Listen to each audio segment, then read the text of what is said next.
अस्सलाम वालेकुम class. Last lecture में हमने linear first order differential equations को देखा था और उसकी जो सॉल्यूशंस हैं उनको स्टडी किया था। आज का जो लेक्चर है उसमें हमने एग्जैक्ट इक्वेशंस को डिस्कस करना है। प्रीवियसली हमने ये देख चुके हैं कि हमारे पास जो इस टाइप की डिफरेंशियल इक्वेशन है ये क्या होती है, ये सेपरेबल होती है।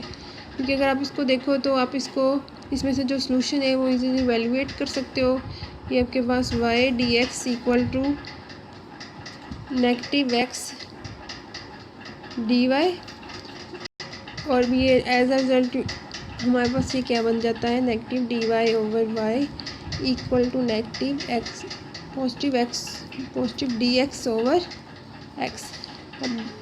अब इसमें अगर आप इसको इंटीग्रेट करोगे तो आपके पास ये लॉग की फॉर्म में आ जाएगा। फिर उसके बाद अगर आप एक्सपोनेंशियल लेते हो तो आपके पास जो सॉल्यूशन है वो एवेल्यूएट हो जाता है इस सेपरेबल इक्वेशन का। अब अगर हमारे पास ये जो लेफ़्ट हैंड साइड पे ये अपीयर हो रहा है एक्सप्रेशन, इसको अगर आप देखो तो ये एक्सप्रेशन अगर ऐसा आ रहा है कि वो डिफरेंशियल है किसी फंक्शन का, क्या है, अब इसमें हम ये देखेंगे क्या कोई ऐसा एक्सप्रेशन लेफ़्ट हैंड साइड पे आ रहा है जो किसी फंक्शन का डिफरेंशियल हो। जैसे इस एक्सप्रेशन को देखें तो अगर हम D of x Y differential of x Y लें तो हमें पता है डिफरेंशियल ऑफ एक्स वाई क्या आएगा, सेकंड टर्म वैसे फर्स्ट का derivative Y D X D plus first term वैसे सेकंड का डेरिवेटिव डी वाई।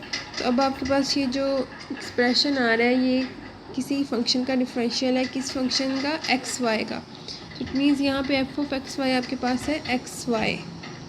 ठीक है, ये हम जो हमारा ये पैटर्न है ये हम एग्जैक्ट इक्वेशंस को स्टडी करने के लिए इसको देख रहे हैं।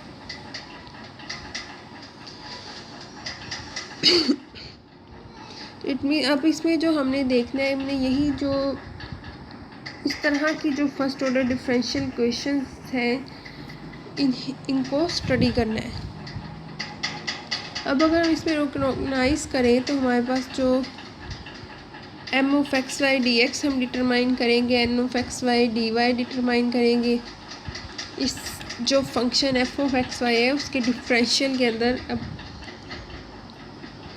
उसके करस्पॉन्डिंग हम जो है अपना फंक्शन कंस्ट्रक्ट कर लेंगे। ये हमारे पास इंट्रोडक्शन था। फॉर एग्जांपल अगर हम जो हमारे पास फंक्शन आ रहा है वो डिफरेंशियल है किसी भी टू वेरिएबल्स का जो फंक्शन है वो अपीयर हो रहा है और हम वो फंक्शन है वो differential of that type of function which depends on two variables involving two variables. उस केस में अब जैसे हमारे पास z equal to F of x Y है तो डिफरेंशियल ऑफ डी जी, अब ये हमें पता है इसके ऊपर हमारे पास क्या लगेगा, चेन रूल, पार्शियल एफ और partial x D x plus partial F और पार्शियल वाई डी वाई। और जब हमारे पास ऐसा केस हो कि आपके पास जो एफ ऑफ एक्स वाई है कोई भी कॉन्स्टेंट अपीयर हो रहा हो तो पता है जब आप इसका डिफरेंशियल लोगे डी सी का तो आपके पास क्या आ गया, ज़ीरो। और ये आपके पास जो डिफरेंशियल है ये पार्शियल एफ और partial x D x plus partial F over partial Y D Y. For example if we take the function of the form this X square negative 5xy plus Y cube equal to C. ठीक है, तो अब आपके पास जब आप इसका differential लोगे तो हमारे पास एफ ऑफ एक्स वाई अब क्या है आपके पास, ये partial F over partial x क्या आएगा, 2x नेगेटिव एफ वाई। ये आपके पास जो है ये है एफ ऑफ एक्स वाई। इसका जो partial F over partial X लेते हो आप वो क्या आता है, वो ये टर्म आ जाएगी 2x negative 5y D x. Similarly जब आप partial F over partial Y लेते हो तो आप इसका जब partial F with respect to Y derivative लोगे तो आपके पास क्या आ जाएगा, negative 5x square with respect to Y constant है 0, negative 5x plus 3y square. तो अब आपका जो फर्स्ट ऑर्डर डिफरेंशियल इक्वेशंस के करस्पॉन्डिंग बन गई वो ये।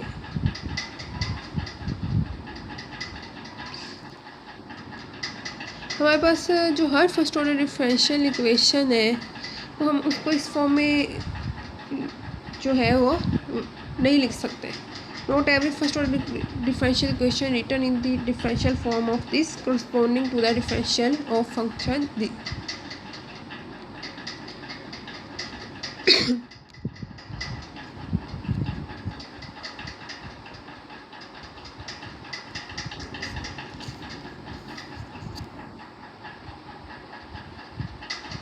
अब यहाँ पे हमारे पास जो है if we are given a first order differential equation as in 3, is there some way we can recognize that differential expression is a differential of this. तो हमारे पास जैसे अगर ये फॉर्म ये आ रहा है एक्सप्रेशन, तो हम क्या ये हमारे पास कोई ऐसा एक्सप्रेशन अपीयर हो रहा है कि ये हमारे पास किसी एक फंक्शन का डिफरेंशियल बन जाए, तो ये पता है इस फंक्शन का हमारे पास क्या है, डिफरेंशियल है. If there is then an implicit solution of this is, तो हमें पता है अब ये इसका डिफरेंशियल मतलब बन रहा है ये फंक्शन, तो आपके पास जो इसका जो एक सॉल्यूशन है वो हमारे पास यही एक्सप्रेशन है. तो ये हमारे पास जो एग्जैक्टली हमें इस पैटर्न का किसकी हेल्प से पता चलता है, ये हमें एग्जैक्ट इक्वेशंस की हेल्प से पता चलता है. फॉर एग्जांपल अगर आप डिफरेंशियल कोई भी ऐसा आपके पास जो डिफरेंशियल एक्सप्रेशन होगा उसको हम कहेंगे कि आपके पास ये एग्जैक्ट डिफरेंशियल है किसी भी रीजन आर के अंदर. अगर आपको ये करस्पॉन्ड करता है कि ये हमारे पास क्या है, डिफरेंशियल है सम फंक्शन का. ठीक है. अब first differential expression is said to be an exact differential in a region R of the xy plane if it corresponds to the differential of some function f of xy defined in R. And a first order differential equation of the form, कोई भी first order differential equation जो आपके पास इस form की होगी, that is said to be an exact equation if this expression appearing on left hand side is exact differential. ठीक है. सबसे पहले हमें एग्जैक्ट डिफरेंशियल बता दिया कि या फिर हमारे पास जो एग्जैक्ट इक्वेशन है वो हमारे पास क्या होती है. अगर आपके पास जो ये एक्सप्रेशन है वो एग्जैक्ट डिफरेंशियल हो जाए तो ये जो इक्वेशन है उसको हम कहते हैं इस फर्स्ट ऑर्डर इक्वेशन को कि ये एग्जैक्ट इक्वेशन है. For example if we see x²y³ ये एक्सप्रेशन को देखें तो ये हमारे पास एक एग्जैक्ट इक्वेशन है, क्योंकि अगर आप ये जो है इसको हम किसी फंक्शन के डिफरेंशियल की फॉर्म में लिख सकते हैं. इसका मतलब जब हम किसी फंक्शन को किसी डिफरेंशियल जब किसी जो एक्सप्रेशन है उसको हम डिफरेंशियल ऑफ सम फंक्शन लिख सकें तो वो हमारे पास एग्जैक्ट डिफरेंशियल जो एक्सप्रेशन है वो एग्जैक्ट डिफरेंशियल हो जाता है. अब अगर इसको देखें तो this is the differential of x³ y³ over 3. It means आपके पास ये जो इक्वेशन है ये डिफरेंशियल एक्सप्रेशन है ये एग्जैक्ट डिफरेंशियल है, और जो हमारे पास ये एक्सप्रेशन एग्जैक्ट डिफरेंशियल है तो ये पूरी जो आपके पास इक्वेशन है ये क्या है, ये एग्जैक्ट इक्वेशन होगी. ये भी हमने जो डेफिनेशन है.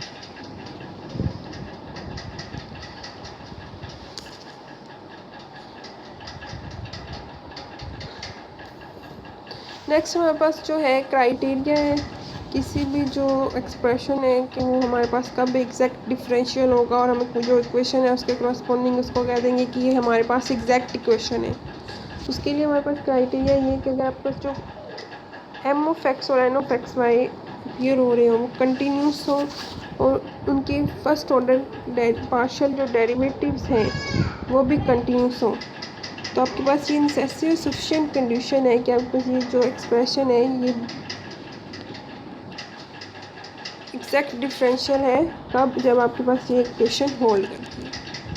क्या if let m(x y) n(xy) be continuous and have continuous first partial derivatives in a rectangular region R defined by this, then a necessary sufficient condition m(x y) dx plus n of xy dy be an exact differential is this।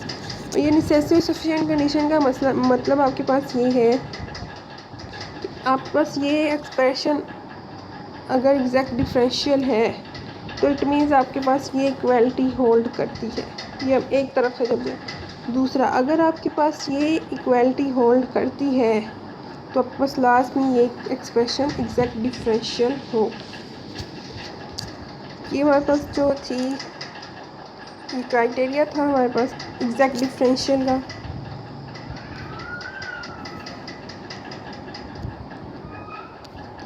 हम ये देख चुके हैं कि हमारे पास जो ये एक्सप्रेशन जब एग्जैक्ट डिफरेंशियल है तो इट मीन्स हमारे पास लाजमी एक ऐसा फंक्शन एग्जिस्ट करता है जिसका वो जो डिफरेंशियल है वो एग्जैक्टली इस एक्सप्रेशन के इक्वल।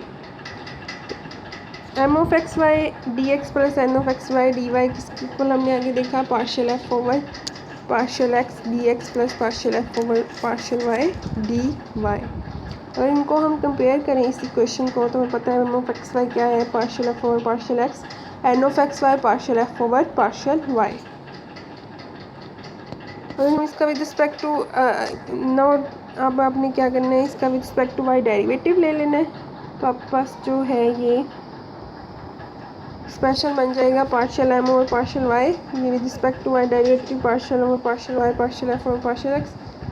ठीक है, जो हमारे पास पार्शियल के और F over partial Y partial X बनता है। तो अब अगर इसको इसमें हम देखें तो पार्शियल और पार्शियल एक्स आपके पास बाहर लेंगे और पार्शियल एफ और पार्शियल वाई, तो हमने ये देखा partial M over partial Y इसके इक्वल आ गया partial N over partial X के।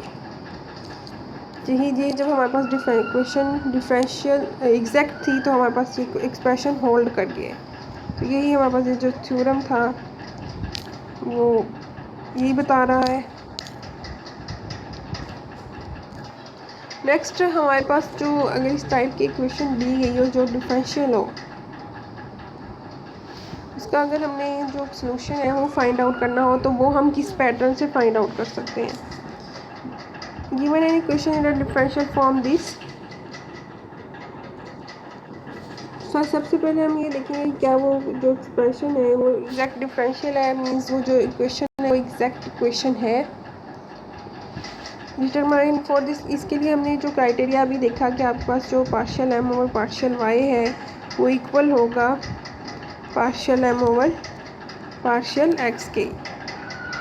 ठीक है, तो हम सबसे पहले वो चेक कर लेंगे, अगर वो हमारे पास सोल्व करता है तो इसका मतलब वो इक्वेशन डिफरेंट एग्जैक्ट है। ठीक है, उसके नेक्स्ट हमने फिर क्या करना है, हमने एक फंक्शन ले लेना है एफ, फॉर विच हमें पता है कि हमारे पास अगर जो क्वेश्चन हैं उनको आगे हमने कंपेयर किया तो पता है जो आपके पास एम ऑफ एक्स वाई है वो किसके इक्वल होता है, partial F over partial X के, और एन ऑफ एक्स वाई हमारे पास किसके इक्वल है, partial F over partial Y. ठीक है, अब हम अगर इसमें से फंक्शन एफ को निकालना है तो विद रिस्पेक्ट टू एक्स हम क्या कर लेंगे, इसको इंटीग्रेट कर लेंगे। जब with respect to x integrate करेंगे तो ये जहाँ पे आपके पास जो डेरिवेटिव है वो इंटीग्रल से कैंसिल आउट हो जाएगा, आपके पास यहाँ आ जाएगा एफ ऑफ एक्स वाई, और आपके पास इस तरफ राइट हैंड साइड पर integral of M of x Y D x plus. अब हमारे पास विद रिस्पेक्ट टू एक्स जब इंटीग्रेट करें तो जब हमारे पास कॉन्स्टेंट अपीयर हो रहा है वो किस चीज़ का फंक्शन होगा, वो वाई का फंक्शन होगा, क्योंकि विद रिस्पेक्ट टू एक्स हमारे पास जो है वाई, जब with respect to x derivative ले रहे हैं तो वाई कांस्टेंट है, तो आपके पास जो टर्म अपीयर होगी वो वाई का फंक्शन होगी। तो हमने इसको लिख दिया this is g of y. ये हमारे पास क्या है, कांस्टेंट ऑफ इंटीग्रेशन है। अब हमने इस एक्सप्रेशन को इंटीग्रेट किया विद रिस्पेक्ट टू वाई, ये जो क्वेश्चन 5 है इसको with respect to Y derivative लिया इसका, विद रिस्पेक्ट टू जब वाई डेरिवेटिव लिया partial F over partial Y और this is partial F over partial Y, और ये हमारे पास विद रिस्पेक्ट टू वाई ये वाई का फंक्शन है, इसलिए जी प्राइम ऑफ वाई। अब हमें ये पता है कि जो partial F over partial Y है वो किसके इक्वल है, एन ऑफ एक्स वाई के। तो हमारे पास किसके इक्वल आ गया, एन ऑफ एक्स वाई के।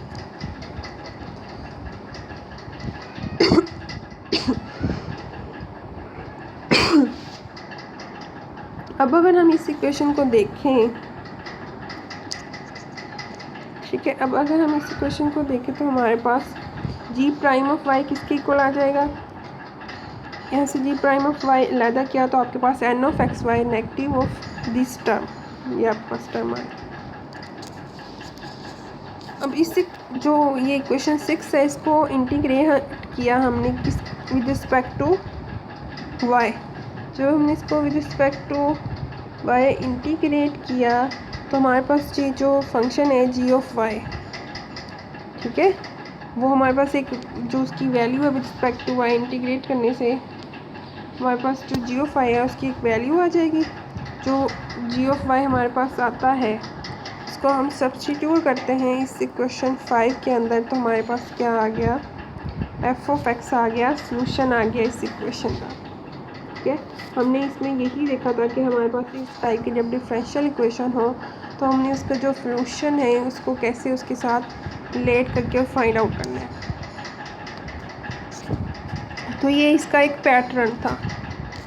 ये जब हमने जो पार्शियल एफ और पार्शियल एक्स को एन ऑफ एक्स लिया और उसके corresponding with respect to x integrate करके वाई को कांस्टेंट किया, इसी तरह के प्रोसीजर को हम जो है एन ऑफ एक्स वाई के क्रॉसपॉन्डिंगली भी सॉल्व करके और उसको निकाल सकते हैं, सॉल्यूशन को निकाल सकते हैं।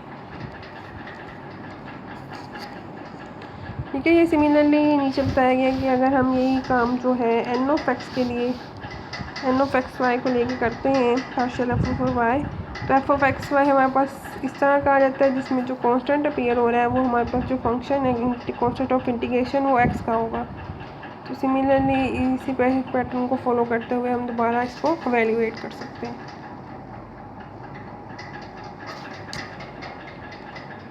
अब यहाँ पे एक और चीज़ आपको बताइए ये कि आपको जो एक्सप्रेशन अपीयर हो रहा है 6 के अंदर, अगर हम इसमें देखें ये जो हमारे पास है इसको हम विद रिस्पेक्ट टू अगर एक्स डेरिवेटिव इसका लेते हैं तो हमें पता है ये हमारे पास जो है एक्स पे डिपेंड नहीं कर रहा, तो आपके पास ये वाली जो टर्म है ये वैसे ही हमारे पास विद रिस्पेक्ट टू एक्स इसका डेरिवेटिव लेने से ये टर्म हमारे पास 0 होगी, और जब आप इसका विद रिस्पेक्ट टू एक्स लेते हो तो ये आपके पास आ जाता है partial over partial X into N, मतलब ये टर्म आ गई partial N over partial X.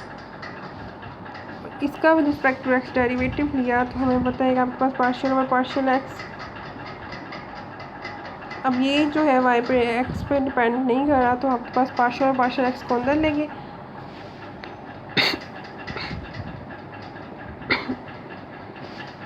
ठीक है। अब ये इंटेग्रल आपके पास डेरिवेटिव से कैंसिल आउट और ये हमारे पास एक्सप्रेशन आ जाता है, ये partial N over partial x negative partial M over partial Y equal to 0। तो इसमें अब हमने फिर ये चीज़ देखी कि हमारे पास जब वो एग्जैक्ट डिफरेंशियल है इक्वेशन तो आपके पास एज अ रिजल्ट वो क्राइटेरिया होल्ड कर रहा है, partial N over partial x आपके पास किसके इक्वल होता है,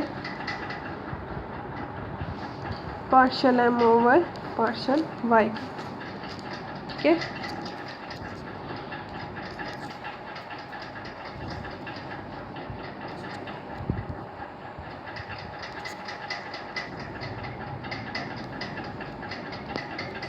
नेक्स्ट इससे रिलेटेड हमारे पास एग्जांपल है, we have to solve an exact differential equation.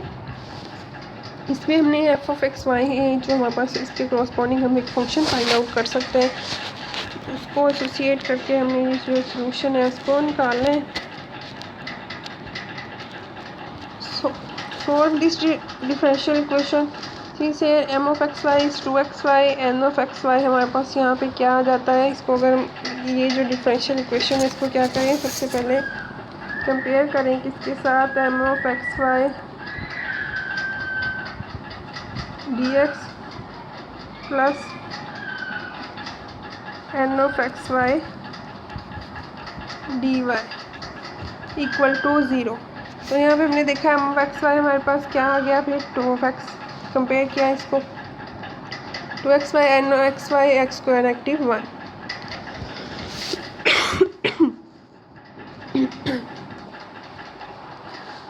इसका विद रिस्पेक्ट टू वाई जब डेरिवेटिव लिया partial M over partial y, वो हमारे पास क्या आता है 2x आता है। Partial N over partial x जब लिया वो भी हमारे पास 2x आता है। इट मीन्स हमारे पास ये जो है क्राइटेरिया होल्ड करता है कि partial M over partial Y equal है partial N over partial X के, और ये आपके पास जो इक्वेशन है वो क्या आ जाती है, दिस इक्वेशन इज एग्जैक्ट। अब ये इक्वेशन जब हमारे पास एग्जैक्ट है तो हमारे पास यहाँ पे एक function F of x y appear होगा करता है। मीन्स अगर आप partial F over partial x लो, partial of f over partial x हमारे पास किसके इक्वल आएगा 2f(x) वाई 2f(x) में पार्शियल किसके साथ कंपेयर किया partial F over partial x D x plus partial F over partial Y D y. ठीक है, अब ये जब इसको कंपेयर किया तो ये हमारे पास क्या है, ये इक्वल है एम ऑफ एक्स वाई के। ठीक है, यहाँ पे हमारे पास एम ऑफ एक्स वाई क्या है 2x है, तो partial F over partial X equal to 2x Y, और partial F over partial Y किसके इक्वल है एन ऑफ एक्स वाई के। एन ऑफ एक्स वाई यहाँ क्या है एक्स स्क्वायर नेगेटिव 1।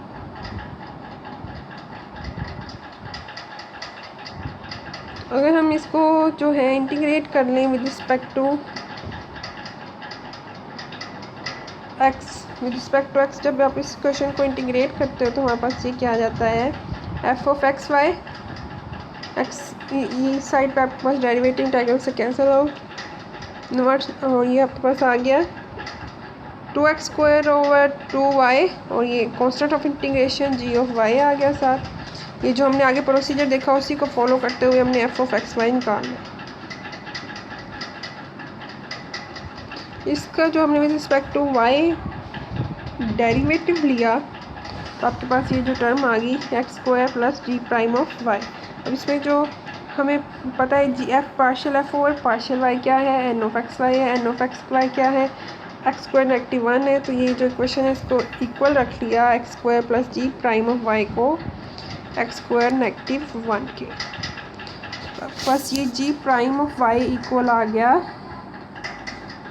यहाँ से क्या आ गया ये हमारे पास बन जाती है G prime of Y equal to X square negative 1 negative X square, तो ये कैंसिल आउट आपके पास जी प्राइम ऑफ वाई आ गया नेगेटिव 1 के। इसको इंटीग्रेट किया तो हमारे पास ये आ गया जी ऑफ वाई किसकी इक्वल आ गया नेगेटिव वाई की। इससे हमें पता चल गया कि हमारे पास जो फंक्शन है एफ ऑफ एक्स वाई वो क्या आ गया, जो हमारे पास सॉल्यूशन होगा इस इक्वेशन का वो क्या है that is X square Y negative Y. So the solution of this equation implicit form, इसको अगर इम्प्लिसिट फॉर्म में लिखें तो F X Y equal to C X square Y negative Y equal to C आ गया, और अगर explicit form में लिखें तो इट मीन्स एक्सप्लिसिट फॉर्म में आपने इसमें जो वाई है उसको separately as a function of other variables आप इसको इजीली एक्सप्रेस कर सकते हो, तो ये आपके पास ये इसका एक्सप्लिसिट इसकी फॉर्म आ गई है। और ये हमारे पास जो इसका इंटरवल है जिसमें ये डिफाइंड है, हमें पता है हमारा एक्स जो है प्लस माइनस 1 नहीं होंगे क्योंकि डिनोमिनेटर में ये टर्म आ रही है। अगर प्लस माइनस 1 लेते हैं तो वाई हमारे पास डिफाइंड नहीं रहता, तो इसका जो इंटरवल है उसमें तमाम पॉइंट्स इंक्लूडेड है एक्सेप्ट प्लस माइनस 1।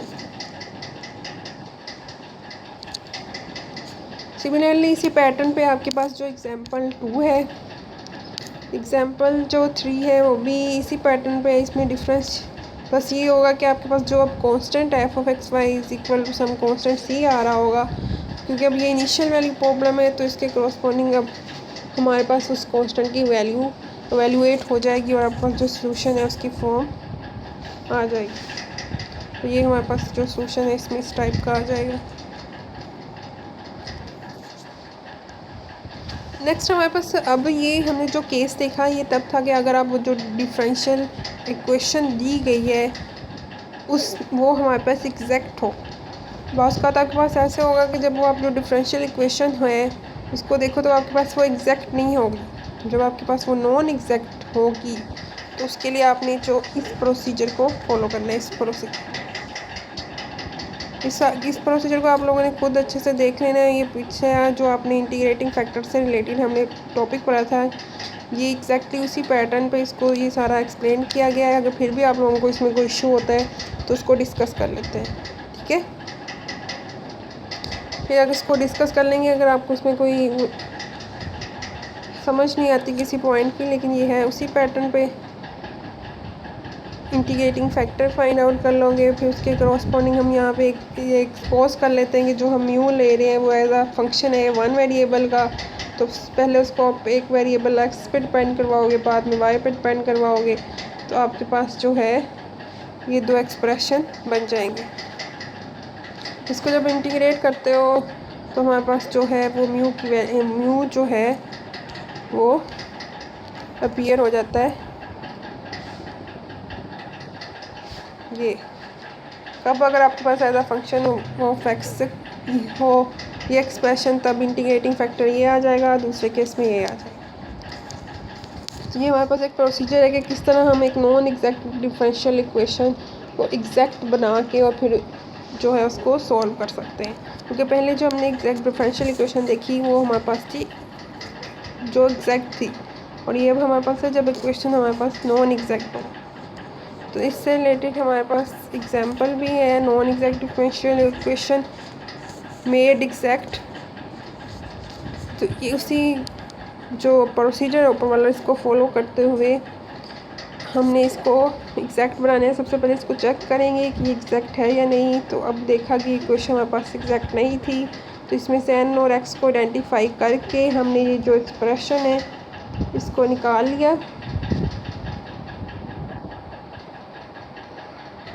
ठीक है। तो ये एक्सप्रेशन निकाल लिया, फिर इंटीग्रेटिंग फैक्टर निकाल लोगे आप, ठीक है। इंटीग्रेटिंग फैक्टर हमारे पास ये है, तो इसको हमने जब इसको मल्टीप्लाई किया तो एज अ रिज़ल्ट हमारे पास जो इक्वेशन आ रही है वो एग्जैक्ट है। ये नॉन ये डिफरेंशियल इक्वेशन को हमने वो ऐसी इक्वेशन जो एग्जैक्ट नहीं थी उसको एग्जैक्ट बनाया। नेक्स्ट जो इससे की एक्सरसाइज है 2.4, इसके जो प्रॉब्लम्स हैं वो आप लोगों ने करनी है, और जो क्वेश्चंस हैं इसके आप लोगों ने सॉल्व करने हैं।